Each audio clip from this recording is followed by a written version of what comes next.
حدیث نمبر ہے 1060۔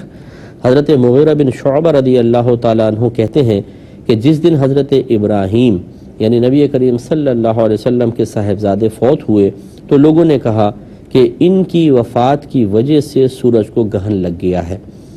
تب رسول اللہ صلی اللہ علیہ وسلم نے فرمایا کہ سورج اور چاند اللہ کی نشانیوں میں سے دو نشانیاں ہیں، ان کو کسی کی موت کی وجہ سے گرہن لگتا ہے نہ کسی کی حیات کی وجہ سے، پس جب تم ان کو دیکھو تو اللہ تعالیٰ سے دعا کرو اور نماز پڑھو حتیٰ کہ سورج منکشف ہو جائے یعنی کھل جائے۔ اس کا مطلب یہ ہوا، اب اس حدیث سے ہمیں سمجھ میں آتا ہے کہ اگر اطراف میں آپ کے اطراف میں کچھ لوگ کسی توہم پرستی میں مبتلا ہو جائیں، دقیانوسی پن کو اختیار کر لیں، سنی سنائی بات کو عقیدہ بنانے کی کوشش کریں، سنی سنائی بات کو اپنا ایک پختہ نظریہ بنا لیں اور اس کے اوپر اپنے اعمال کی بنیاد رکھنا شروع کریں، تو قوم کے لیڈر کی ذمہ داری ہوتی ہے کہ وہ جس طرح اعمال کی اصلاح کرتا ہے ایسی سوچ اور فکر کی بھی اصلاح کرے۔ تو کچھ لوگوں نے اپنے طور پر ان کے ذہن میں یہ بات آئی کہ شاید صاحبزادے فوت ہوئے ہیں تو اس وجہ سے ایسا ہوا ہے، میرے آقا صلی اللہ علیہ وسلم نے فوراً مطلب تصحیح فرما دی اور اس غلط خیال کو دور فرمایا کہ نہیں، کسی کی موت سے گرہن لگتا ہے نہ کسی کی حیات سے، تو اللہ کی نشانی ہے، کسی بھی وقت ہو سکتی ہے۔ اور اب مجھے بڑا افسوس ہوتا ہے کہ ہمارے ہاں اسی قسم کی چیزیں عام ہو چکی ہیں۔ اگر آپ کسی درخت کے نیچے بیٹھ گئے اور وہاں تھوڑی دیر بیٹھے رہے آپ اور کسی پریشانی میں تھے، بڑی مصیبت میں تھے، اچانک فون آیا کہ وہ پریشانی ٹل گئی، تو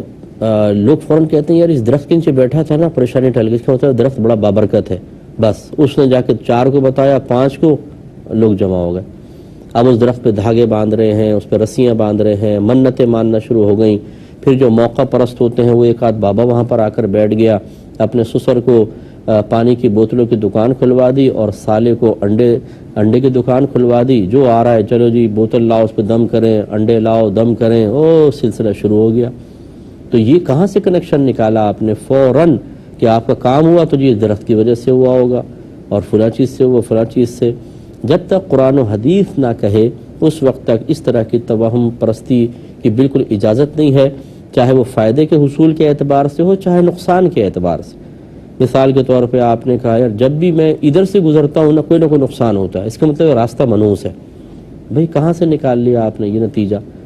تو اس طریقے کی غلط چیزیں، ان کا کنیکشن جو ملاتے ہیں نا لوگ، مختلف چیزوں کا آپس میں تعلق قائم کرتے ہیں،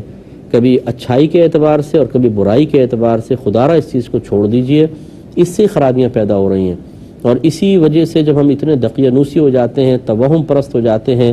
شریعت کے خلاف چیزوں کو اپنا عقیدہ بنا لیتے ہیں، تو جاہل قسم کے لوگ جو موقع پرست ہیں وہ اس موقع سے فائدہ اٹھاتے ہیں اور لوگوں کو تکلیفیں دیتے ہیں، پریشان کرتے ہیں۔ مثال کے طور پہ بہت سے پھر ایسے جعلی جھوٹے عامل بن کر بیٹھ گئے ہیں اور وہ ہماری سادہ لوہی اور اس عقیدے کی کمزوری سے فائدہ اٹھا کر اپنی دکانیں چلا رہے ہیں۔ کتنے ہی آستانوں پر جعلی پیر بیٹھ گئے ہیں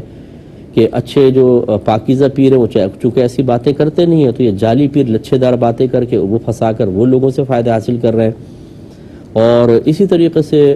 یہ آپ نے دیکھا ہوگا، ایک مجھے کسی نے وائس کلپ بھیجی کہ ایک شخص کہہ رہا ہے کہ جی یہ